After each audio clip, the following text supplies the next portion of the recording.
Rossari Biotech is a specialty chemical company which is coming out with an IPO. The issue opens on the 13th of July. Let's get in the men who have built the company to tell us about it and try and figure out for you as the investor about the investment prospects of this IPO.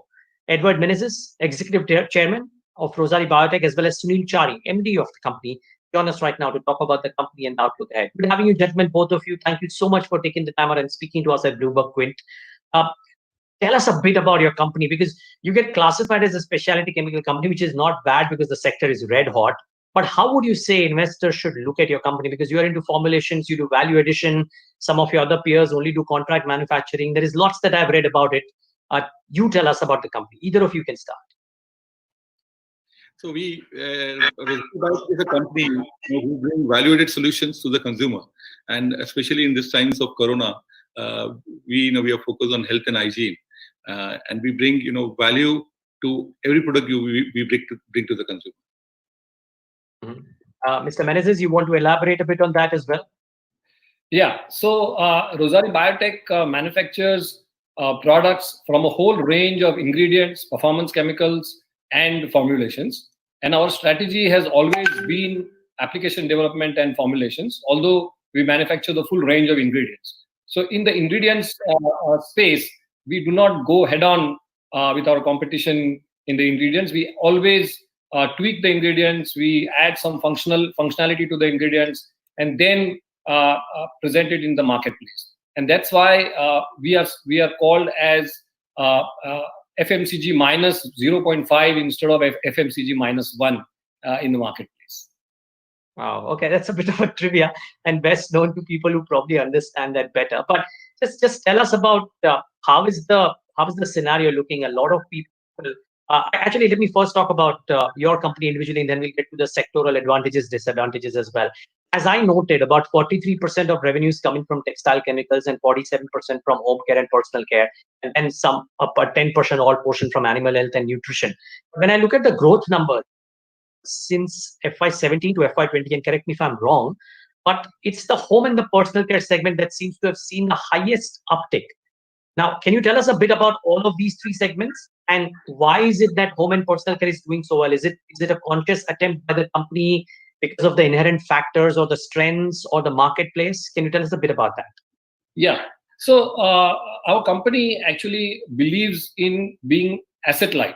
So our assets are all fungible across the three industries that we work in. And we have 4 pillars of chemistry.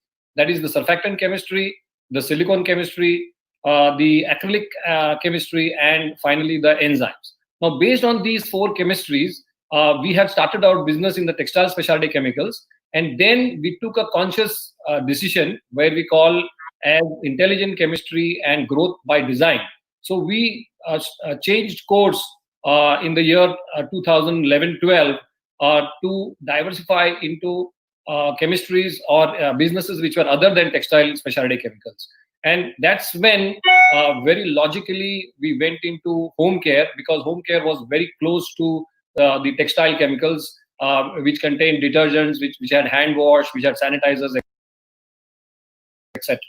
And therefore, what happened is after the year 2017, we got an inflection point.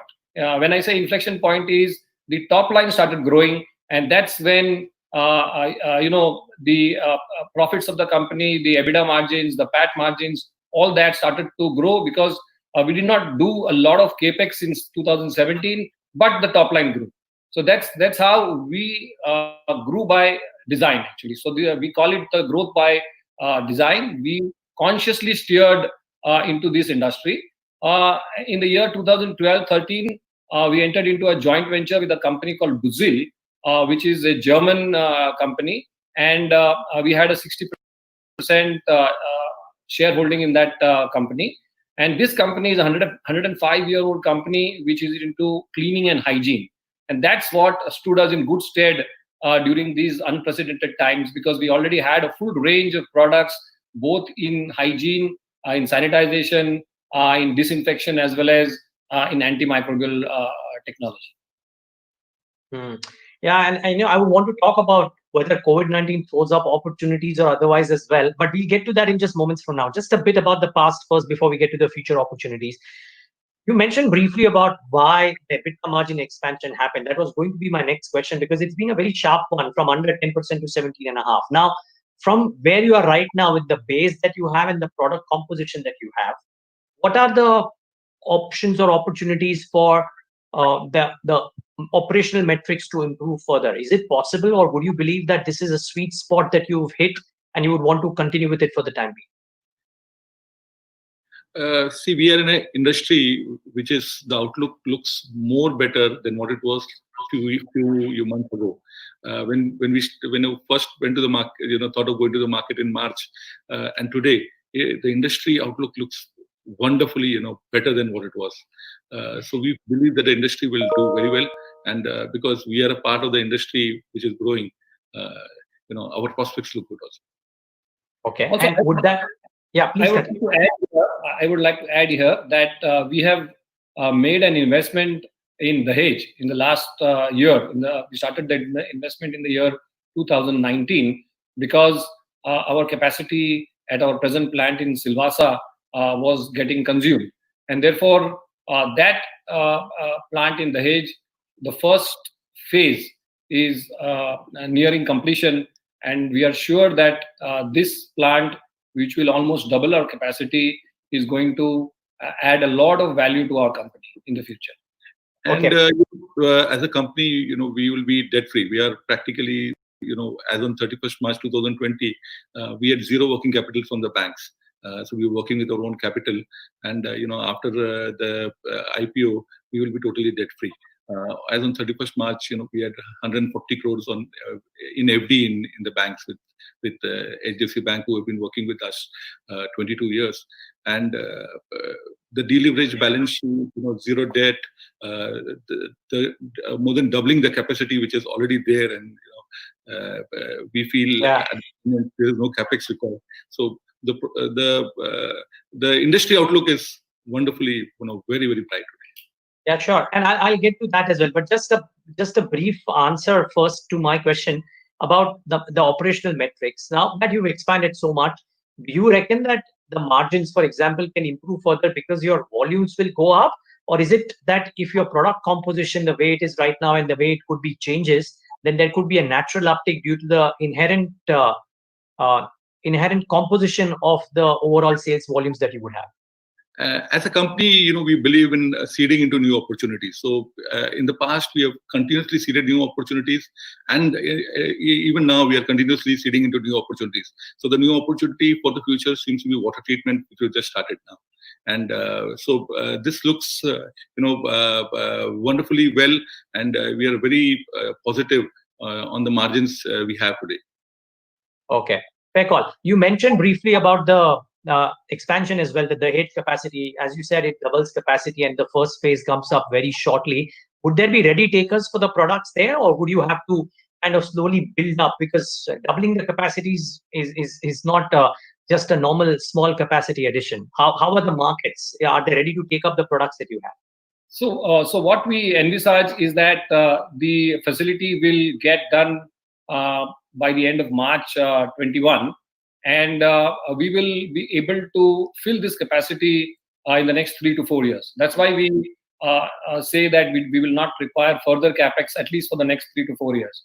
So we have a growth plan, and with this capacity, I think we will very confidently grow into the future. We also came from humble backgrounds, so we respect capital a lot. Because we had no money when we started, and we have this ethos today also that we want to give stellar returns on our capital. So return on capital employed, on return on equity is industry leading. Today we want to continue this. Continue to reward the new shareholders and partners who will come in. We already have 8 reputed funds as our pre-IPO investors, and we want to continue giving, working hard on giving a good capex turn and fantastic returns to our shareholders. Yeah, I think both of those, both on the ROE front as well as on the capex turn, you're probably the highest in the industry, if not the highest. So that is actually a good thing.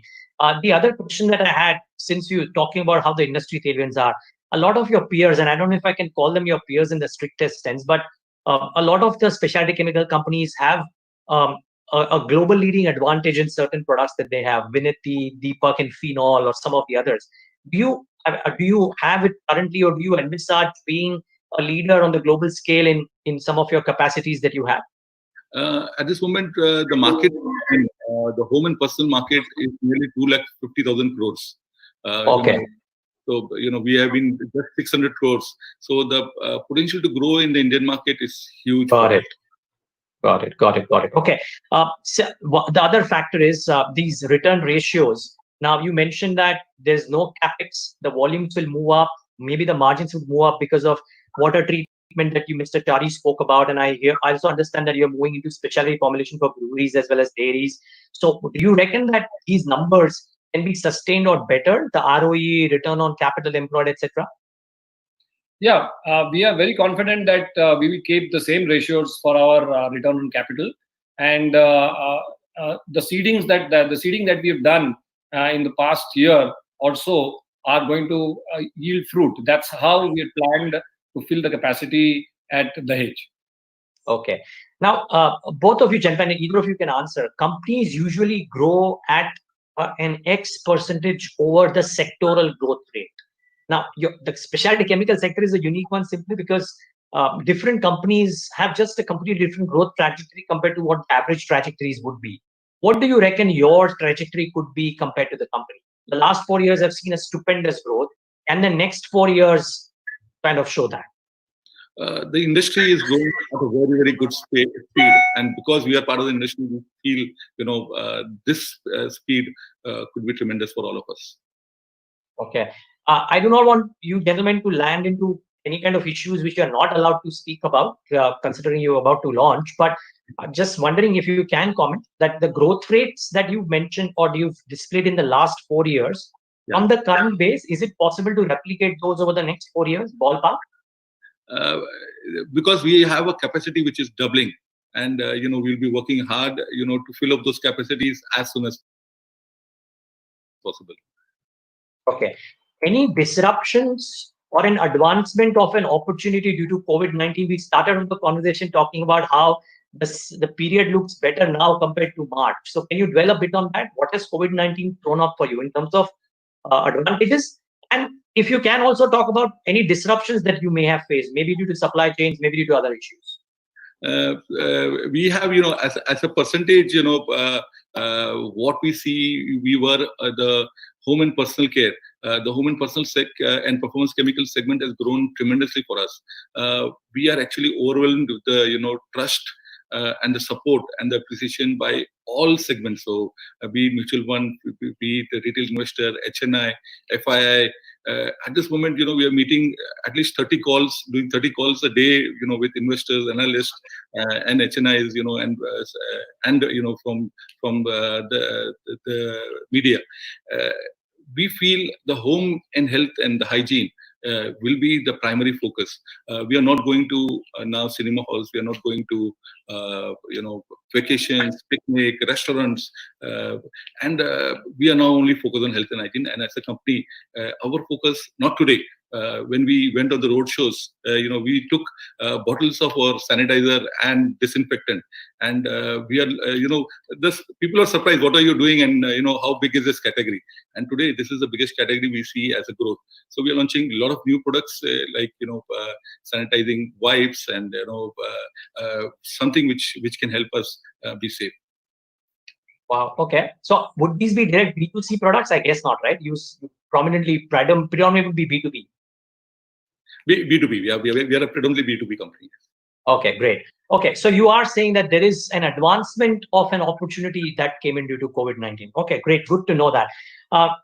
One final question from my end, really. And while the going looks very solid, what about the valuations at which the IPO is coming in at 24 times earnings?